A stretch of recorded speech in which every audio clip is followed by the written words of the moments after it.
Right now, I want to talk to you a little bit about what that healing love of Jesus looks like. Because it's one thing to say he's more than what you need, but to understand that he is truly a healer gives that song some real weight. I want to spend some time in the gospel according to John this morning. I want to work from the 5th chapter, verses 1 through 9. And it reads quite simply this. The 5th chapter, verses 1 through 9. After this, there was a feast of the Jews, and Jesus went up to Jerusalem. Now, there is in Jerusalem, by the sheep's gate, a pool, in Aramaic, Bethesda, which has 5 roofed colonnades. In this lay a multitude of invalids, blind, lame, and paralyzed. One man was there who had been an invalid for 38 years. When Jesus saw him lying there and knew that he had already been there a long time, he said to him, "Do you want to be healed?" The sick man answered him, "Sir, I have no one to put me into the pool when the water is stirred up. And while I'm going, another steps down before me." And Jesus said to him, "Get up, take up your bed, and walk." At once the man was healed, and he took up his bed and walked.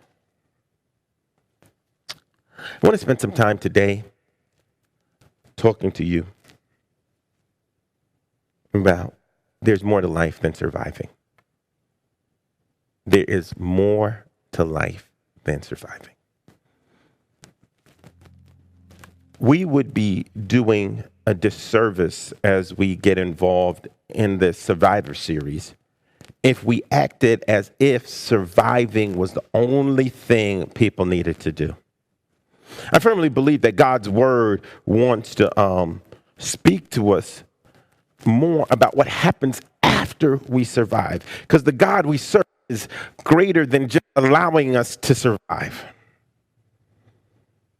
You know, the reality of surviving means that you've been through an experience that has tested you, have been through an experience that has challenged you, you have been through an experience that has pushed you, you have been through an experience that is mentally, emotionally, physically, spiritually draining. And what happens if all you do is survive? The reality is that what happens to all the pain and injuries of your ordeal? Do you just carry the baggage for the rest of your life?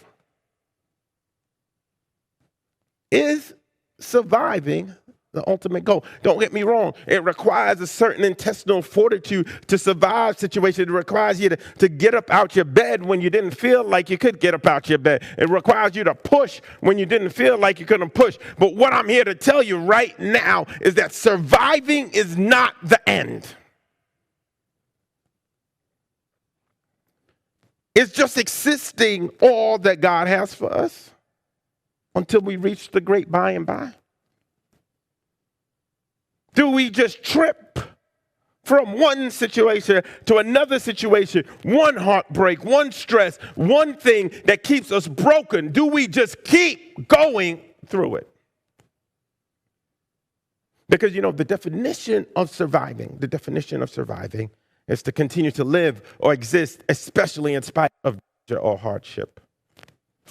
But I want to put this in your mind, that God will get you through the situation and allow you to be a survivor.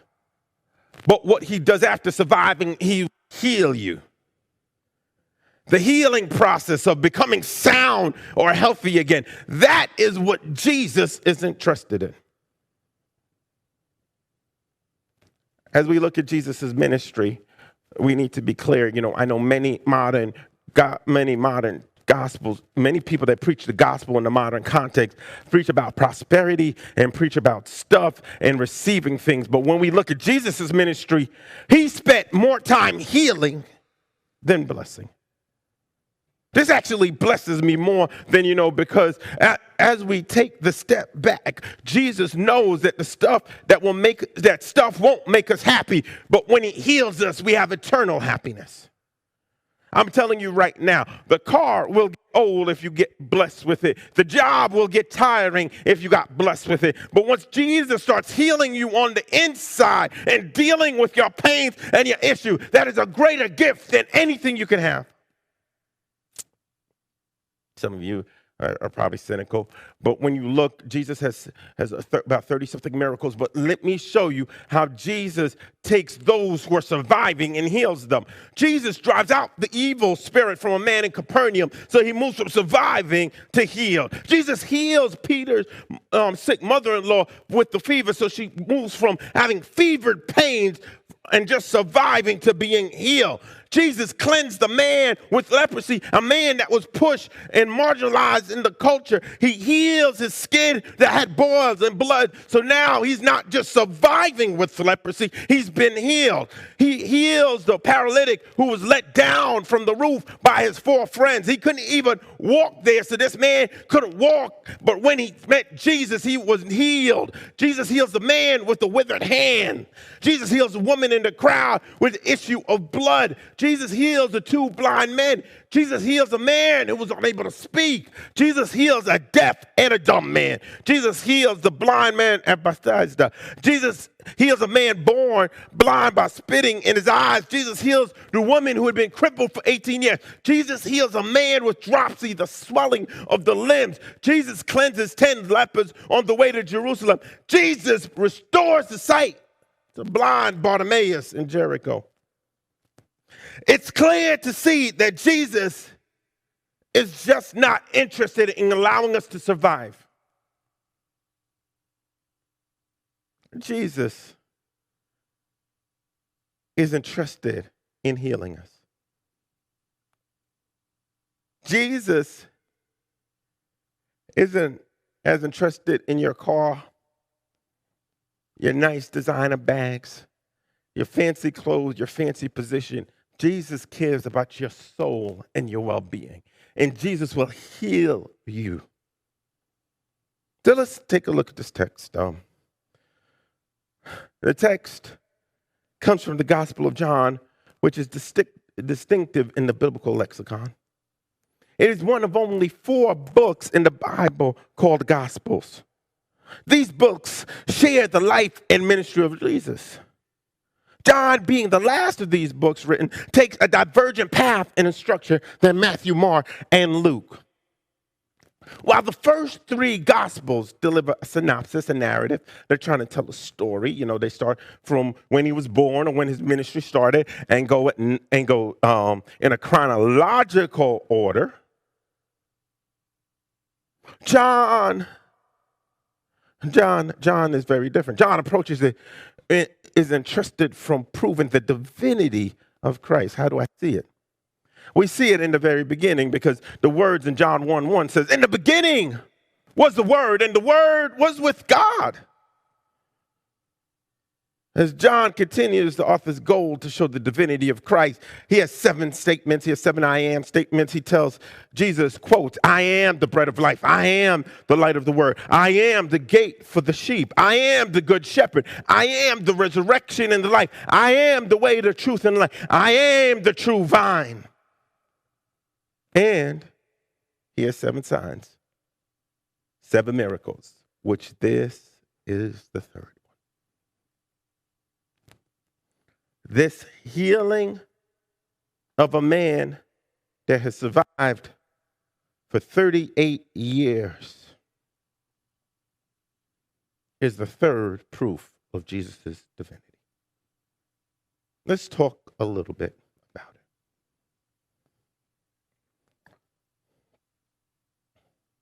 Now, as we look at this text,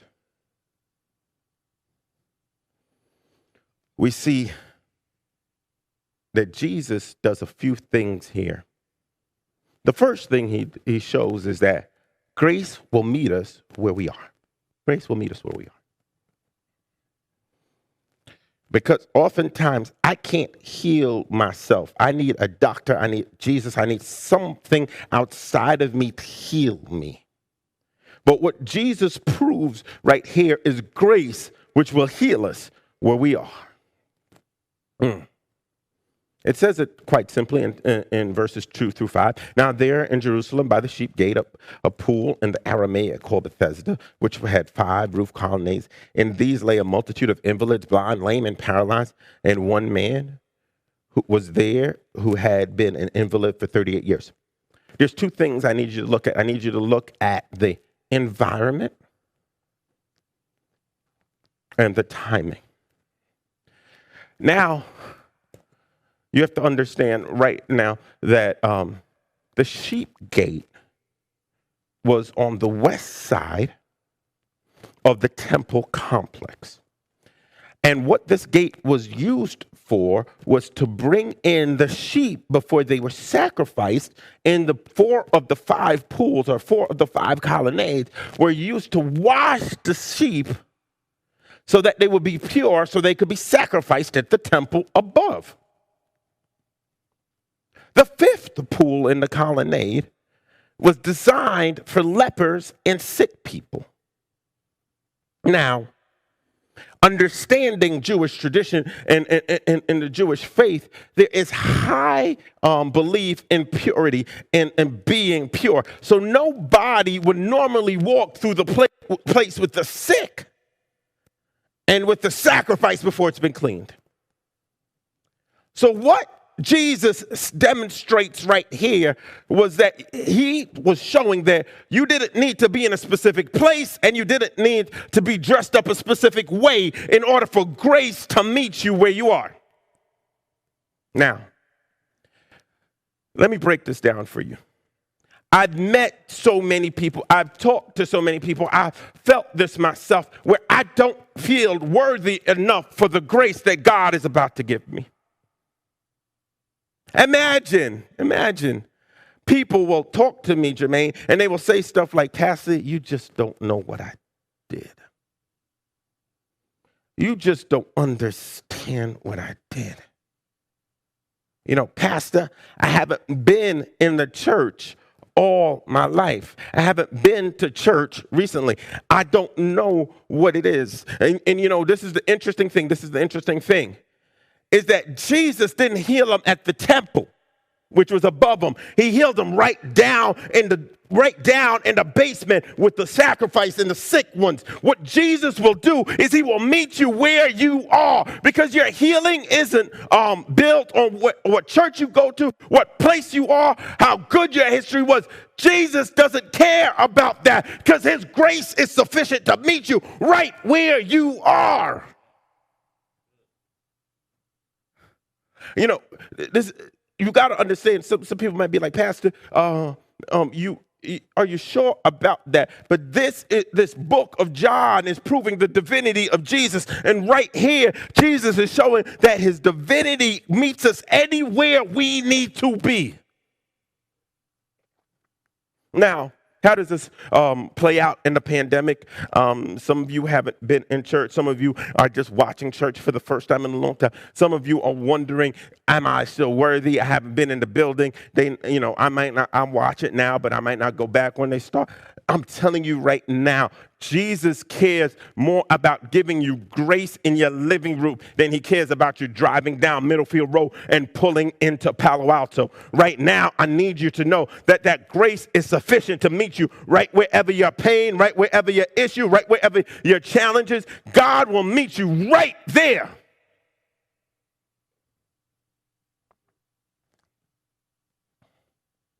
You know, the other thing was the timing. The timing.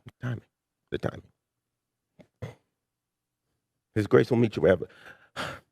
Some people, you know, it says it here, you don't understand. It says one man was there who had been invalid for 38 years. The lifespan of an average person during Jesus' time was 40 years. So somebody to suffer for 38 years means he's suffered a lifetime. He's just been surviving for a lifetime. I don't know if you're 25 or 70 or if you're 50 or 45. I just want to imagine from the day you started till today that you had a malady and a situation that you are just trying to survive through. God cares so much about you that even if you have been suffering for a long time, he will step right in. It doesn't matter how long, how tragic, whatever the situation is, he will break and heal you in that place. Now, this becomes more critical in this sense. So many people are dealing with generational curses. What is a generational curse? A generational curse is you are dealing with issues in your family and your community that preceded you from generation to generation before. You're dealing with the challenges of the home that you grew up in, or you're dealing with the challenges of things that you had no control over. And right now, they're haunting your very spirit. But right now, I'm here to tell you that Jesus will step right in and right on time. He's about to heal those things that come from your past. And that is why it's important to understand that God's grace will meet you right where you are.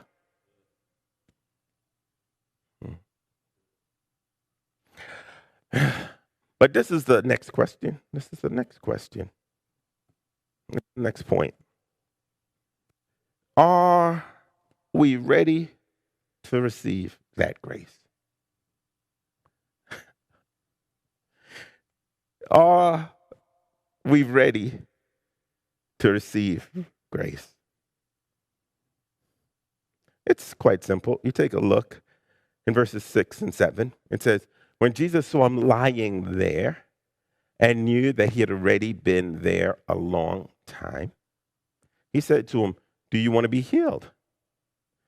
And the sick man answered him, Sir, I have no one to put me into the pool when the water stirred up and while I'm going another step down before me.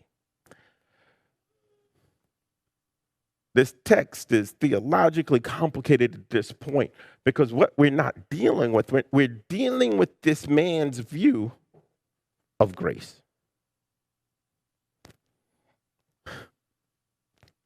It's not that he doesn't believe that God can move.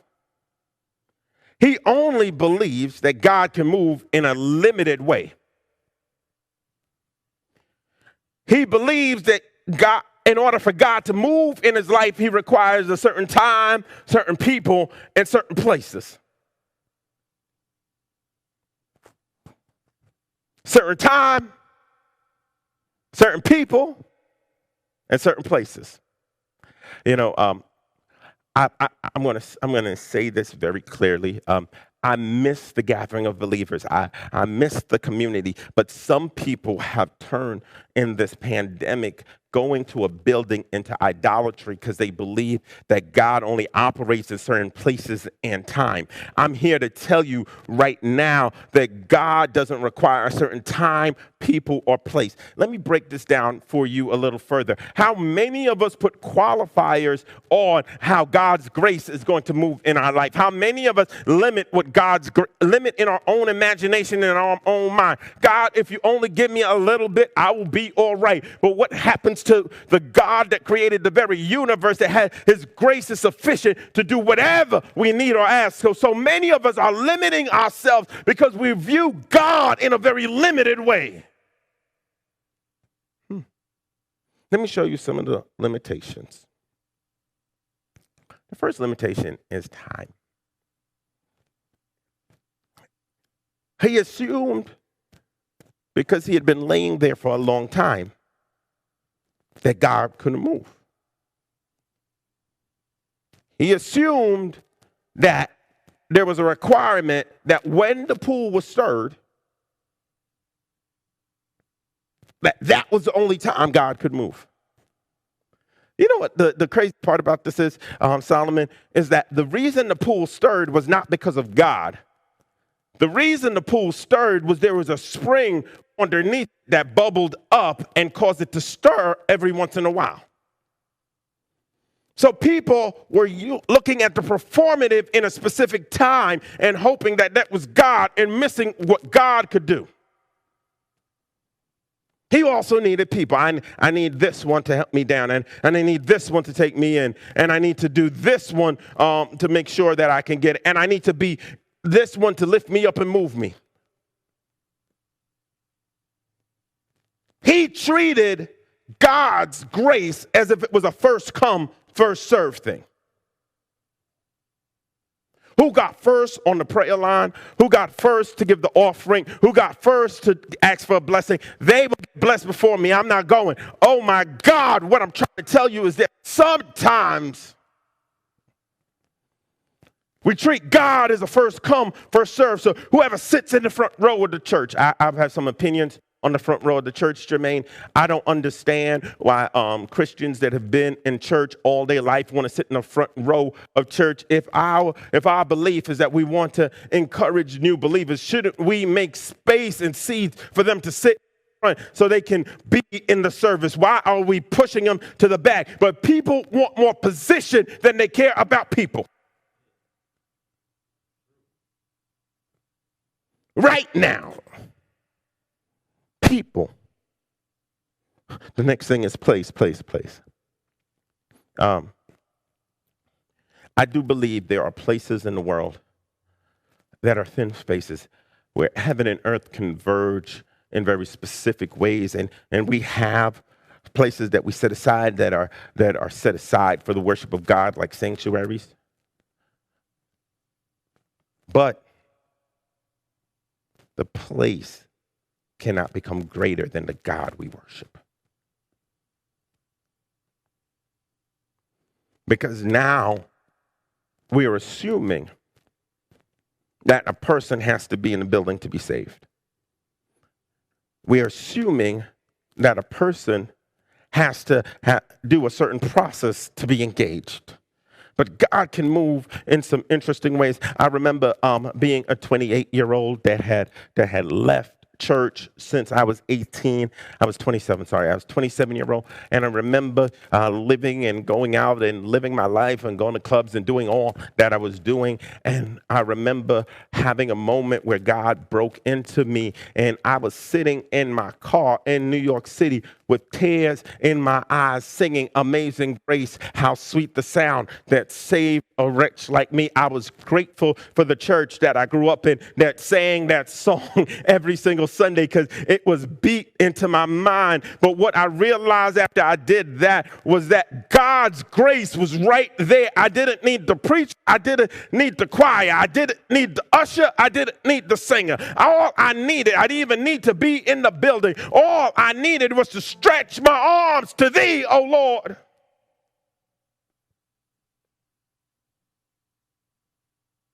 And receive his grace.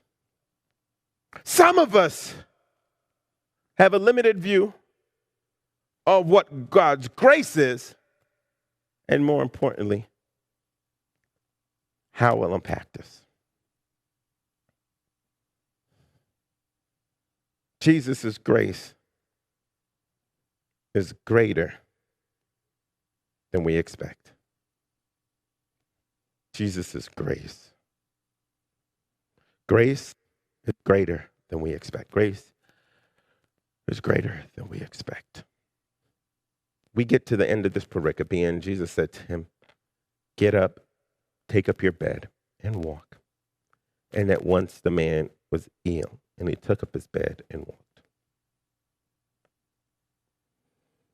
The interesting dynamic here is the response to the input. Jesus hears the negative. Jesus hears the brokenness. Jesus hears the defeatism. Jesus sees the broken location. Jesus sees all of the things that are wrong in the situation. And instead of spending time diagnosing the situation, instead of spending time talking about his issues, instead of spending time telling him what he should do, instead of spending time. His grace stepped right in at that very moment, and Jesus' expansive view of grace allowed him to speak right into his life and say, pick up your bed and walk. Now, Carl, I said it earlier. I said, average lifespan is 40. He can't walk because he's 38. So at best, the last time he walked he was 2. Now, if any of you have ever experienced a 2-year-old, they want to walk everywhere, but they got issues with balance and falling. They can't even carry much. But Jesus says you might not even have the experience to walk. You might not even have the strength in your arms to lift up your bed. You might not have anything else. But my expansive view of grace is not only going to mend the muscle and sinew and bones of your legs so you can stand up. I'm going to give you strength in your arm so you can walk. I'm going to show you how to balance your body perfectly as you take a step. Somebody needs to hear this, that you are thinking it's just one thing, but God's grace is so expansive that it's systemic and it's going to touch all the different areas that you are broken in. Because when you are healed, it's not therapeutic. See, this is the thing that people don't understand. Jesus is not dealing with the symptoms. He's dealing right there with the root cause. He's dealing with the moments of brokenness. He's dealing with the exact issues. He's dealing with the exact challenge. He's speaking right there into the situation. I don't know about you, but I get excited when I think about Jesus' expansive view on grace. Because right now, there's somebody that feels that all they're doing is surviving, that all they're doing is making it day to day, that all they're doing is just waking up one day, going through the motions, and going to bed at night. And I know it's hard, but I'm here to tell you that God's grace is sufficient to speak directly into your life. I know last year was rough. I know last year had challenges. Some of you will be honest with yourself. The challenges you are dealing with from last year started in 2010. Some of you have been dealing with problems and issues and heartbreaks from 2000. If some of you will be honest, you grew up in 1950s, 60s, or 70s with these same issues and problems, and you've been suppressing them, and you've put on armor around them, and they have bothered you your entire life. But even if you think it's uncurable, even if you think you're not worth it, even if it feels like it's buried too deep, the grace of God is sufficient to heal. As we close out on the Survivor series. It's one thing to survive, but to survive is the pass-through to healing. Surviving is the pass-through to that next place. Don't get stuck at, oh, I just made it, when God has so much more for you. Don't get stuck at, oh, I just think I can do it. I'm going to be all right. No, God has a plan for your life. So right now, I want to tell you, you can be healed.